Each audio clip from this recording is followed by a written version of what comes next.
Good morning. Bharatiya cements సమర్పిస్తున్న business breakfast షోకి స్వాగతం. ఏషియన్ మార్కెట్స్ లో ఒక మిక్స్డ్ ట్రెండ్ కనిపిస్తుంది, ఒక మిశ్రమ ధోరణి కనిపిస్తుంది. కొన్ని మార్కెట్స్ లాభాల్లో ఉంటే కొన్ని మార్కెట్స్ నష్టాల్లో ట్రేడ్ అవుతున్నాయి. షాంఘై ఇండెక్స్ నష్టాల్లో ఉంది. జపనీస్ ఇండెక్స్ నికీ పాజిటివ్ గా ట్రేడ్ అవుతుంది. అలాగే సింగపూర్ చెందిన స్ట్రైట్స్ టైమ్స్ ఇండెక్స్ కూడా పాజిటివ్ గా ఉంది. ఇతర markets like Korean index KOSPI స్వల్ప నష్టంతో ఉంది. ఇలా కొంత ఒక మిక్స్డ్ ట్రెండ్ కనిపిస్తుంది. ఎస్ఎక్స్ నిఫ్టీ మాత్రం 7962 సుమారుగా 19 పాయింట్ల లాభంతో ఒక పాజిటివ్ ఓపెనింగ్ ను ఇండికేట్ చేస్తుంది మన మార్కెట్ సంబంధించి. సో క్రూడ్ ప్రైసెస్ మళ్ళీ స్ట్రెంత్ పుంజుకున్నాయి. $50 సమీపాన్ని $50 పైన ట్రేడ్ అవుతుంది. ఇన్ఫాక్ట్ ఇప్పుడు బ్రెంట్ క్రూడ్ 50.08 దగ్గర ట్రేడ్ అవుతుంది barrel Brent crude. US markets last night లాభాలతో ముగిశాయి. మొన్నటి డేటా నిన్న కూడా డ్రైవ్ చేసిందని చెప్పుకోవచ్చు. ఏప్రిల్ హోమ్ సేల్స్ నెంబర్స్ కొంత పాజిటివ్ మొమెంటం ఇచ్చాయి యుఎస్ మార్కెట్స్ కు. సో ఒక రిస్క్ ఆన్ ధోరణి, రిస్క్ ఆన్ మూడ్ కొనసాగుతుంది. రిస్క్ ఆన్ మూడ్ అంటే రిస్క్ తీసుకోవడానికి ఇన్వెస్టర్స్ సిద్ధపడి ఎక్కువ రిస్క్ ఉండే ఈక్విటీస్ ని ప్రిఫర్ చేస్తూ తక్కువ రిస్క్ ఉండే ఆర్ హెడ్జింగ్ అసెట్స్ గా మనం చెప్పుకునే గోల్డ్ లాంటి వాటిని పక్కన పెట్టి ఈక్విటీస్ లో బయింగ్ చేస్తున్నారు. సో ఇదే కారణంతో మార్కెట్స్ ఇప్పుడు స్ట్రాంగ్ గా ఉన్నాయి. మన మార్కెట్స్ అయితే చెప్పుకునే అవసరం లేదు. నిన్న power of short covering, so ఒక స్ట్రాంగ్ షార్ట్ కవరింగ్ ను మనం చూసాం నిన్న.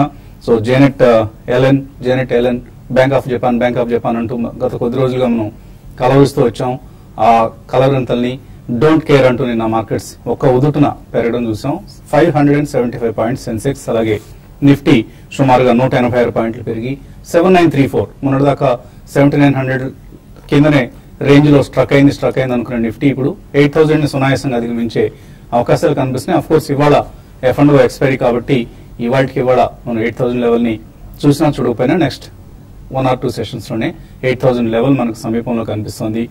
జూన్ సిరీస్ ఆశావహంగా ప్రారంభం కాబోతోంది.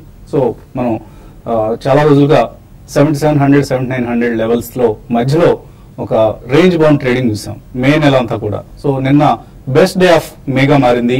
ఒక పవర్ ఆఫ్ షార్ట్ కవరింగ్, అలాగే గ్రీస్ డెట్ బెయిల్అవుట్ వచ్చిందన్న వార్తలు కావచ్చు, లేదా క్రూడ్ ప్రైసెస్ పెరగడం కావచ్చు, మోర్గాన్ స్టాన్లీ మన ఇండియాకి రేటింగ్ ను పెంచడం కావచ్చు, ఇటువంటివన్నీ అప్గ్రేడ్ చేయడం, ఇవన్నీ కలిసి వచ్చిన అంశాలు. అయితే ముంబైలో నిన్న వర్షాలు పడ్డాయి. ముంబైలో వాన కురిస్తే దేశం అంతా వర్షం పడినట్లుగానే ఫీల్ అవుతాయి మార్కెట్స్. సో ఋతుపవనాలు ఇక వచ్చేసాయన్న ఒక ఎగ్జూబరెన్స్ కూడా నేను కనపడింది. మార్కెట్స్ మొత్తం మీద హాట్ గా నిన్నటి ట్రేడింగ్ సెషన్ గడవడం చూసాం. సో 8000 సమీపానికి వచ్చేసాం. ఇన్ఫాక్ట్ FIIs 7 సెషన్స్ సెల్లింగ్ తర్వాత నిన్న మొదటిసారిగా 495 crores వర్త్ స్టాక్స్ ను క్యాష్ మార్కెట్స్ లో కొన్నారు. అండ్ ఇండెక్స్ ఫ్యూచర్స్ లో మనం చూస్తే వాళ్ళు కాల్ ఆప్షన్స్ ని, అలాగే ఫ్యూచర్స్ లో లాంగ్ పొజిషన్స్ ని ఫ్రెష్ గా క్రియేట్ చేసుకోవడం అండ్ షార్ట్స్ ని కవర్ చేసుకోవడం కూడా చూసాం. మనం షార్ట్ పొజిషన్స్ ని అన్వైండ్ చేసుకోవడం కూడా చూసాం. సో ఇదంతా కూడా మనకు చాలా ఒక మళ్ళీ పాజిటివ్ మూడ్ ని ఇండికేట్ చేస్తుంది. 8000 కాల్లో చూస్తే మనకు హైయెస్ట్ ఓపెన్ ఇంట్రెస్ట్ కనిపిస్తుంది. అలాగే కాల్ ఆప్షన్స్ ప్రీమియమ్స్ చూస్తే నేను ఒక రోజులోనే 16 times, 11 times, 15 times, 9 times ఇలా పెరిగాయి. 8000 call option for instance premium చూస్తే 9 times పెరిగింది. అలాగే 7850 కాల్ 11 times ప్రీమియం పెరిగింది. అంటే 1100% రిటర్న్. అంత ముందు రోజుకి నిన్నటికి మధ్య వ్యవధిలో మనకి ఇంత స్ట్రాంగ్ ప్రీమియం పెరగటం అనేది ఈ మధ్య కాలంలో ఎన్నడూ మనం చూడలేదు. సో మళ్ళీ ఒక మార్కెట్స్ లో డబ్బు ఎంత ప్రధానమైన రోల్ ప్లే చేస్తుంది అన్నది. ఎందుకంటే ఇప్పుడు మార్కెట్స్ లో డబ్బు విపరీతంగా ఉంది. సో అది ఏ డైరెక్షన్ అయినా మార్కెట్స్ ని తీసుకువెళ్లే అవకాశం ఉంది. ఏదో నిన్న మనం చూసినట్లు ఒక స్ట్రాంగ్ అప్సర్జ్ అయినా చూడొచ్చు, లేదా తగ్గేటప్పుడు కూడా అదే వెలాసిటీతో కిందకు వస్తుంది. ఈ అంశాన్ని షార్ట్ టర్మ్ ట్రేడర్స్, ఇన్వెస్టర్స్ గుర్తుంచుకోవాలి. సో ఎట్టి పరిస్థితుల్లోనూ హడావుడి నిర్ణయాలు తీసుకోవద్దు. అఫ్ కోర్స్ నిన్న వచ్చినటువంటి ర్యాలీస్ ని మనం ఒడిసిపట్టుకోవడం అనేది అసాధ్యం. కాకపోతే బై చేసి కొనుక్కున్న వాళ్ళకి మాత్రం ఈ మార్కెట్ చాలా చక్కటి లాభాన్ని ఇస్తుంది. బై చేసి పక్కన పెట్టి అట్లీస్ట్ ఒక 1 month 2 months పొజిషన్ కాల్స్ తీసుకోగలిగిన వాళ్ళకి చక్కటి రిటర్న్స్ ఇస్తున్న మార్కెట్ ఇది. సో ఇప్పుడు కూడా సెలాన్ ర్యాలీస్ మనం ఎలాగో పెద్దగా అంతగా చేయలేము. ఎక్కువ మందిని బులిష్ గా ఉంటాం మార్కెట్స్ లో. సో సెలాన్ ర్యాలీస్ అనే పద్ధతిని కొద్దిమంది మాత్రం అడాప్ట్ చేయగలుగుతారు. ఆ అంశాన్ని పక్కన పెట్టి బై అండ్ డిక్లైన్స్ ఈ అంశాన్ని మాత్రమే ప్రాధాన్యం ఇచ్చి ట్రేడ్ చేసుకోవాల్సిన సమయం. నేను ఎలాంటి రిజల్ట్ కూడా మార్కెట్స్ పెరగడానికి ఒక ప్రధాన కారణం చెప్పుకోవచ్చు. ఎలాంటి రిజల్ట్ ముందే మార్కెట్స్ పసిగట్టాయి. మార్కెట్ అవర్స్ తర్వాత వచ్చింది ఎలాంటి రిజల్ట్, కానీ చాలా స్ట్రాంగ్ నెంబర్స్ మార్కెట్ ఎక్స్పెక్ట్ చేసింది. అలాగే మార్కెట్ ఎక్స్పెక్టేషన్స్ నిలబెట్టుకుంటూ ఎలాంటి పెరగడం చూసాం. అండ్ 1600 to 1750 ఇది ఇప్పుడు బ్రోకింగ్ సంస్థలు ఇప్పుడున్న ప్రైస్ ఆల్మోస్ట్ 1300 రూపీస్ దగ్గర ఉంది. ఇక్కడ నుంచి ఎనదర్ ఒక 20% to 25% ఎల్ఎన్టీ నెక్స్ట్ 1 year లో పెరిగే అవకాశం ఉందంటూ బ్రోకింగ్ సంస్థలు అంచనా ఇస్తున్నాయి. కాబట్టి L and T is a good bet at this rate also. 1300 రూపాయల దగ్గర ఎల్ఎన్టీ కొనుక్కుంటే నెక్స్ట్ 1 year లో అట్లీస్ట్ 20 to 25% రిటర్న్ వచ్చే ఛాన్స్ ఉందంటూ బ్రోకింగ్ సంస్థలు చెప్తున్నాయి. ఇది ఇటు ఎల్ఎన్టీకి అలాగే కంట్రీస్ ఎకానమీ కూడా ఒక బరోమీటర్ గా మనం తీసుకోవచ్చు. సో ఎల్ఎన్టీ లాంటివి, టాటా స్టీల్ లాంటివి రిజల్ట్స్ ని మార్కెట్ పాజిటివ్ గా తీసుకుంటే ఇవాళ కూడా మార్కెట్స్ బాగా పెర్ఫార్మ్ చేసే అవకాశం కనిపిస్తుంది. ఇక మార్కెట్స్ పరిస్థితి గురించి మాట్లాడడానికి మన ప్యానలిస్ట్ సిద్ధంగా ఉన్నారు. సో ఒక స్ట్రాంగ్ ర్యాలీ చూసాం నిన్న. ఆఫ్ కోర్స్ మార్కెట్ పెరుగుతుందని మనం మార్నింగ్ అనుకున్నాం, కానీ ఇంత స్ట్రాంగ్ ర్యాలీ వస్తుందని అనుకోలేదు. సో జూన్ సిరీస్ కి ఎటువంటి అంచనాలు, ఆశలతో మార్కెట్ సిద్ధంగా ఉన్నాయి ఇప్పుడు? తప్పకుండా అండి. 7700 700 రేంజ్ లో ఆల్మోస్ట్ F&O సిరీస్ మొత్తం టైం స్పెండ్ చేసిందో అదే రేంజ్ లో ఉందండి. అది జూన్ కి పాజిటివ్ అవుతా లేదని రేపు ఎక్స్పైరీ మొదలైతే కొద్దిగా మనకి ఇంకా బెటర్ సంకేతాలు రావచ్చు. సో ఇప్పటికేంటంటే ఒరిజినల్ రేంజ్ ఏది ఉందో దాన్ని రెస్పెక్ట్ చేసింది. అయితే ఎవరైనా ఛాన్స్ తీసుకుని 7700 లో ఉన్నప్పుడు 7800 కాల్ ఆప్షన్స్ అయిపోయి ఉంటే వాళ్ళకి నిన్న చాలా మంచి రిటర్న్స్ వచ్చిన అవకాశం ఉంది. అయితే అంటే చాలా తక్కువ మంది చేయగలుగుతారు. అదే అంటే అంత 150-200 పాయింట్స్ నిఫ్టీ ర్యాలీ ఎక్స్పెక్ట్ చేయడం చాలా కష్టం. ఆల్మోస్ట్ సంవత్సరంలోనే 2 or 3 days ఉంటాయి ఏమైనా ఇట్లాంటి డేస్. సో ఓవరాల్ గా ఏంటంటే జూన్ లో పాజిటివిటీ అనేది మండే లోపల మనకి ఒక ఇండికేషన్ రావచ్చు అండి. సో ఇప్పటికైతే ఆల్రెడీ మీరు పొజిషన్స్ తీసుకొని ఉంటే మనం 200 పాయింట్స్ రేంజ్ అయితే చెప్తున్నాము, 7700 వచ్చింది కాబట్టి మనం తీసుకొని ఉంటే వాళ్ళు హోల్డ్ చేసి వాళ్ళు ఈ పొజిషన్స్ ని ఎంజాయ్ చేయమని చెప్తానండి. ఫ్రెష్ పొజిషన్స్ కి ఇప్పుడే ఇంకా 1 or 2 days వెయిట్ చేయమని నా సలహా. ఓకే, ట్రేడర్స్ ఎటువంటి సలహా ఇస్తున్నారు ఇవాళ ఎక్స్పైరీ రోజు? ఎటువంటి స్పెసిఫిక్ స్టాక్స్ రికమెండ్ చేయబోతున్నారు? స్పెసిఫిక్ స్టాక్స్ అంటే దాదాపు మార్కెట్స్ లో ఏంటంటే ఒక కంప్లీట్ ఒక అప్ ట్రెండ్ చూసాము. అయితే ఈ రోజు కొంచెము నిఫ్టీ పరంగా, ఇండెక్స్ పరంగా కొంచెం ఆగినా కూడా మళ్ళీ స్టాక్స్ లో స్పెసిఫిక్ యాక్షన్ ఉండే కొనసాగే అవకాశం ఉంది. F&O రోజు లాస్ట్ రోజు కాబట్టి కొంచెం వోల్టాలిటీ ఉంటుంది. అందుకని ఎగ్జాక్ట్ గా ఈ స్టాక్ లో మనకి అప్ ట్రెండ్ ఉంటుంది, ఈ స్టాక్ లో డౌన్ ట్రెండ్ ఉంది ఎగ్జాక్ట్ గా చెప్పలేం. బట్ ఉన్న వాటిలో మాత్రం ఎల్ఎన్టీ ఒకటి మనకి రిజల్ట్ తర్వాత చాలా స్ట్రాంగ్ గా అంటే ఈ రోజులు కన్సాలిడేషన్ ఉంది కాబట్టి దాన్ని పొజిషనల్ ట్రేడర్స్ బై చేసుకోమని చెప్తాను. తర్వాత ఫార్మా స్టాక్స్ మాత్రం బాగా వీక్ గా ఉన్నాయి. అందులో దాని దృష్టిలో పెట్టుకుంటే ఫార్మా స్టాక్స్ లో షార్ట్ టర్మ్ ట్రెండ్ కొంచెం వీక్ గానే ఉండే అవకాశం ఉంది. ఈవెన్ రోల్ ఓవర్స్ కానీ కూడా చూస్తే ఫార్మా స్టాక్స్ లో బాగా తక్కువ ఉంది. కాబట్టి ఫార్మా స్టాక్స్ లో అజంతా ఫార్మా హైయర్ లెవెల్స్ లో డే ట్రేడింగ్ కోసం సెల్ చేయమంటాను. బ్యాంక్ నిఫ్టీని కూడా ఎవ్రీ డిప్ లో కూడా బై చేయొచ్చు. అయితే కొన్ని బ్యాంక్స్ ఈ రోజు హైయర్ లెవెల్లో ప్రాఫిట్ బుకింగ్ రావడానికి అవకాశం ఉంది. అందులో భాగంగా కోటక్ బ్యాంక్ ఒకటి దాంట్లో హైయర్ లెవెల్లో సెల్ చేసుకోవచ్చు. తర్వాత పొజిషనల్ ట్రేడర్స్ అదానీ ఎంటర్ప్రైజెస్ ఒకటి ఎవ్రీ డిప్ లో కూడా బై చేసుకోమని చెప్తాను. తర్వాత ఐఆర్బి ఇన్ఫ్రా ఒకటి కూడా 200 దగ్గర స్టాప్ లాస్ పెట్టుకొని పొజిషనల్ ట్రేడర్స్ 220 దగ్గర రెసిస్టెన్స్ ఉంటుంది. బట్ అది క్రాస్ అయ్యే అవకాశం కనపడుతుంది, ఎందుకంటే మార్కెట్ లో ఒక బుల్ ట్రెండ్ అనేది రావడం చూసాము. దీంతో పాటు నిన్న ఎఫ్ఐస్ కానీ పొజిషన్ కానీ చూస్తే మనకి ఒకసారి లాంగ్ పొజిషన్స్ దగ్గర 40% లాంగ్ పొజిషన్స్ బిల్డ్ చేశారు ఈ మధ్య కాలంలో. అంటే ప్రాబ్లీ నాకు తెలిసి ఒక 1.5 year ఇటువంటి F&Oలో 40% దాకా ఇంక్రీజ్ కావడం అనేది ఒక రోజులో చాలా అరుదుగా ఉంటుంది. కాబట్టి ఎవ్రీ డిప్ లో బై చేసుకోవచ్చు. అయితే యూజువల్ గా మనం చూస్తున్నాం నిఫ్టీకి ఈ లెవెల్ వచ్చినప్పుడల్లా కూడా 7950 7960 దగ్గరికి వచ్చినప్పుడల్లా రెసిస్టెన్స్ ఫేస్ చేస్తుంది. ఈసారి కూడా అక్కడే రెసిస్టెన్స్ ఫేస్ చేసే అవకాశం ఉంది. అది కానీ క్రాస్ అయితే మళ్ళీ బ్రేక్అవుట్ వచ్చి టువర్డ్స్ 8200 వరకు నిఫ్టీ పెరిగే అవకాశం ఉంది. ఒకవేళ అది కానీ క్రాస్ కాలేదంటే మళ్ళీ రేంజ్ బౌండ్ ఉండే అవకాశం ఉంది. కాబట్టి దాని దృష్టిలో పెట్టుకొని ట్రేడ్ చేయమంటాను. బ్యాంక్ నిఫ్టీకి 7000 దగ్గరే రెసిస్టెన్స్ ఫేస్ చేయొచ్చు. కాబట్టి క్లోజర్ గా 7000 అండ్ 7200 దగ్గర షార్ట్ టర్మ్ వాళ్ళకంటే ఈ రోజు రేపట్లో వాళ్ళకి ప్రాఫిట్ బుక్ చేసుకోమని చెప్తానండి. నరేంద్ర మోడీ నేతృత్వంలోని ఎన్డీఏ ప్రభుత్వం ఇవాళ్టితో 2 సంవత్సరాలు పూర్తి చేస్తుంది. సో సెకండ్ బర్త్డేగా మనం చెప్పుకోవచ్చు ఎన్డీఏ ప్రభుత్వానికి, నరేంద్ర మోడీ ప్రభుత్వానికి. ఈ సందర్భంగా ఒకసారి report card on Indian economy, ఇవాళ బిజినెస్ పేపర్స్ ఏ పేపర్ తిరిగేసినా కూడా మొత్తం రిపోర్ట్ కార్డ్సే కనిపిస్తున్నాయి. సో ఒకసారి 4-5 సూచీలు చూస్తే ఇండస్ట్రియల్ ప్రొడక్షన్ మే 2014లో, అంటే నరేంద్ర మోడీ ప్రభుత్వం అధికారంలోకి వచ్చిన మొదటి నెల ఆ మే 2014లో 5.6% ఉంది గ్రోత్ ఐఐపి. అది ఇప్పుడు బాగా తగ్గింది, 0.1% కి వచ్చేసింది. అంటే ఇరాన్ ఇది మంత్ ఆన్ మంత్ చూసే ఫిగర్ కాబట్టి ఆ వేరియేషన్ అనేది ఉంటూ ఉంటుంది. రిటైల్ ఇన్ఫ్లేషన్ మాత్రం 8.28% ఉన్నాయి. రిటైల్ ఇన్ఫ్లేషన్ ఇప్పుడు 5.39% తగ్గింది. అలాగే రెపో రేట్ అప్పుడు 8% దగ్గర ఉంది మే 2014లో. ఆర్బీఐ నిర్ణయించిన రెపో రేట్ వడ్డీ రేటు 8% ఉంటే ఇప్పుడు అది 6.5% తగ్గింది. బహుశా రాబోయే రోజుల్లో ఇంకా తగ్గే అవకాశాలు ఉన్నాయి. అలాగే కోర్ సెక్టర్ డేటాలో చాలా చాలా ఇంప్రూవ్మెంట్ కనిపిస్తుంది. ఫర్ ఇన్స్టెన్స్ కోల్ చూస్తే మనకు మే 2014లో 5.5% ఉన్నది, ఇప్పుడు 1.7% ఉంది. అండ్ స్టీల్ -2% నుంచి 3.4% వచ్చింది. సిమెంట్ చాలా చాలా రోబస్ట్ గ్రోత్ కనిపిస్తుంది. 8.7% ఉన్న గ్రోత్ ఇప్పుడు 11.9% వచ్చింది. సో కోర్ సెక్టర్ లో చక్కటి గ్రోత్ కనిపిస్తుంది. మన ఎన్ఎక్స్ పరంగా ఒక గ్రీన్ షూట్స్ చూస్తున్నాం. ఇదంతా కూడా మోడీ ప్రభుత్వానికి సంబంధించిన అనుకూల అంశాలు. ఆఫ్ కోర్స్ ఫెయిల్యూర్స్ కూడా అనేక ఉన్నాయి. అలాగే స్టాక్ మార్కెట్స్ మనం చూస్తే మోడీ రాగానే మనకు అదానీలు అంబానీలు వీళ్ళందరూ బాగుపడిపోతారు, ఆయన వీళ్ళందరికీ బెనిఫిట్ చేసేందుకే ప్రభుత్వంలో అధికారంలోకి వచ్చారని మోడీని విమర్శించే వాళ్ళు అంటూ ఉంటారు. కానీ మార్కెట్ క్యాపిటలైజేషన్ చూస్తే అదానీస్ అంబానీస్ మార్కెట్ క్యాపిటలైజేషన్ పడినంతగా ఇంకా ఏ గ్రూప్ మార్కెట్ క్యాపిటలైజేషన్ కూడా లాస్ట్ 2 years లో పడిపోలేదు. సో అదానీస్ అంబానీస్ బాగుపడలేదు, ఇన్ఫాక్ట్ వాళ్ళు నష్టపోయారు. మోడీ ప్రభుత్వం వచ్చిన తర్వాత మన గౌతమ్ అదానీ గ్రూప్ అంటే ఇదే. సో వాళ్ళ మార్కెట్ క్యాపిటలైజేషన్ మే 2014లో 1,17,000 కోట్ల రూపాయలు ఉన్నది కాస్త ఇప్పుడు 57,000 crores పడిపోయింది. ఇదే పరిస్థితి అంబానీస్ ఇద్దరిది కూడా, బ్రదర్స్ ఇద్దరిది కూడా ఆల్మోస్ట్ 40% వరకు వాళ్ళ మార్కెట్ క్యాపిటలైజేషన్ పడిపోయింది. బట్ ఎంఎన్సీస్ బాగుపడ్డాయి. ఎంఎన్సీస్ షేర్ల ప్రైసెస్ వాళ్ళ మార్కెట్ క్యాప్ బాగా పెరిగింది. For instance Hitachi home and life solutions 502% return ఇచ్చింది లాస్ట్ 2 years లో. అలాగే ఐటీడీ సిమెంటేషన్ ఆల్మోస్ట్ 442% రిటర్న్ ఇచ్చింది. బోరోసిల్ గ్లాస్ వర్క్స్ 373% రిటర్న్ ఇచ్చింది. టేక్ సొల్యూషన్స్ 323, అలాగే జెడ్ఎఫ్ స్టీరింగ్ 271% రిటర్న్ ఇచ్చిన స్టాక్ ఇది.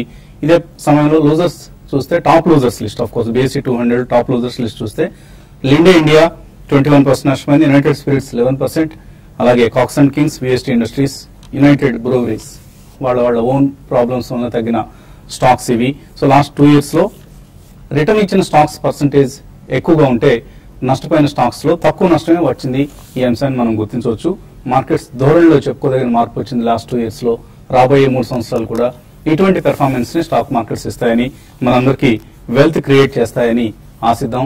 TV5 ఎప్పటికప్పుడు మీకు చక్కటి స్టాక్ రికమెండేషన్స్ ఇచ్చేందుకు ప్రయత్నం చేస్తుంటుంది. Keep watching TV5.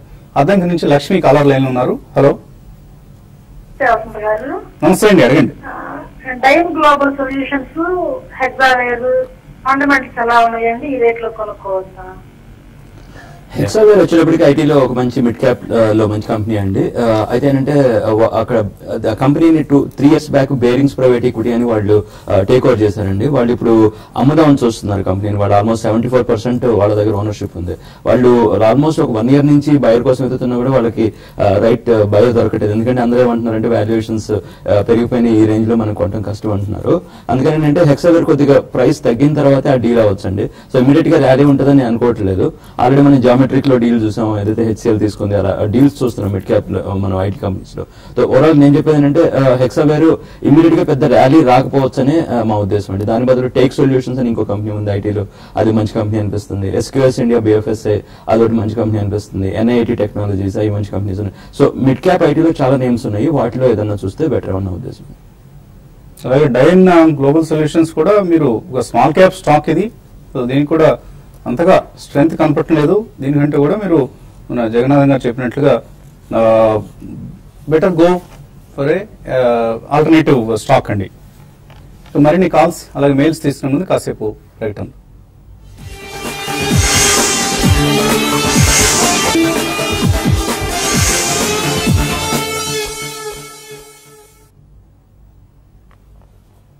భారతీయ సిమెంట్స్ సమర్పిస్తున్న బిజినెస్ బ్రేక్ఫాస్ట్ షోకి తిరిగి స్వాగతం. SX నిఫ్టీ 7967 దగ్గర 23 పాయింట్ల లాభంతో ట్రేడ్ అవుతోంది. ఒక పాజిటివ్ ఓపెనింగ్ ను ఇండికేట్ చేస్తుంది. చెన్నై నుంచి రవికుమార్ లైన్ ఉన్నారు. Hello sir, good morning sir. నా పేరు రవికుమార్ అండి, చెన్నై. మార్నింగ్ అండి, అడగండి. సార్, నాకు SML SHO గురించి, తర్వాత కావేరీ సీడ్స్ గురించి తెలుసుకుందాం అనుకున్నాను సార్. జగన్నాథం గారు చెప్పినప్పుడు తీసుకున్నాను, అది 24% వచ్చిందండి SML SHO. తర్వాత మళ్ళీ తగ్గి మళ్ళీ ఇప్పుడు పెరుగుతున్నాను. దాన్ని కొన్ని యాడ్ చేసుకోవచ్చు అండి SML SHO. తర్వాత కావేరీ సీడ్స్ ఆఫ్టర్ యావరేజ్ నాకు రికవర్ అయిందండి. అది ఇప్పుడు 4% గెయిన్ లో ఉన్నాను. అది హోల్డ్ చేయొచ్చాను. యాక్చువల్లీ నేను లాంగ్ టర్మ్ కోసం తీసుకున్నాను. ఓకే అండి. సో ఎస్ఎంఎల్ ఇష్యూ కావేరీ రెండు కూడా లాంగ్ టర్మ్ కోసం. ఎస్ఎంఎల్ మనం ఆల్మోస్ట్ 650 రూపీస్ లో చెప్పామండి. అది ఇప్పుడు ఆల్మోస్ట్ 1000 రూపీస్ పైన ట్రేడ్ అవుతున్నట్టుంది. ఆల్మోస్ట్ 50% రిటర్న్ ఇన్ 2 months లో వచ్చినట్టుంది. గుడ్, 24% గెయిన్ వచ్చిన తర్వాత కూడా ఇంకా యాడ్ చేయని అని అడుగుతున్నాను. అంటే మీకు కన్విక్షన్ కనబడుతుంది. మా ఉద్దేశం ఏంటంటే అట్లీస్ట్ 1400-1500 రేంజ్ కూడా వెళ్ళే షేర్ అండి. కొద్దిగా మధ్యలో స్వింగ్స్ ఉంటాయి, అంటే కొద్దిగా ప్రాఫిట్ బుకింగ్ 100 రూపీస్ పైకి కిందకి వెళ్తా ఉంటుంది, కానీ మీరు హోల్డ్ చేయమని చెప్తాను. మీరు ఎలకేట్ చేయగలిగితే ఇంకా కూడా ఎలకేట్ చేయొచ్చు. కావేరీ సీట్స్ వచ్చేటప్పటికి ఇవన్నీ ఎలా ఉంటాయంటే నెక్స్ట్ 2 months లో అంటే ఓవరాల్ గా అంతా నిన్న అనుకున్నట్టు స్కైమెట్ 109% వాళ్ళు ప్రొడక్షన్ ఏదైతే పెంచారో మాన్సూన్ 105% నుంచి, అలాంటి సిచ్యువేషన్ లో షేర్స్ అన్ని ఫోకస్ లోకి వస్తాయండి. అయితే కొద్దిగా మాన్సూన్ రిలేటెడ్ అంటే ఒక 1-2 months ప్లే ఉంటుంది అనమాట. దాని బదులు మీరు కావేరీ సీట్స్ కంటే కూడా ఎక్కువ ఎస్ఎంఎల్ ఇష్యూస్ లోనే ఇన్వెస్ట్ చేసుకుంటే బెటర్ అని మా ఉద్దేశం అండి. తర్వాత కావాలి నర్సాపురం నుంచి శివాలయం ఉన్నారు. సార్ నమస్తే అండి. నమస్తే అండి, అడగండి.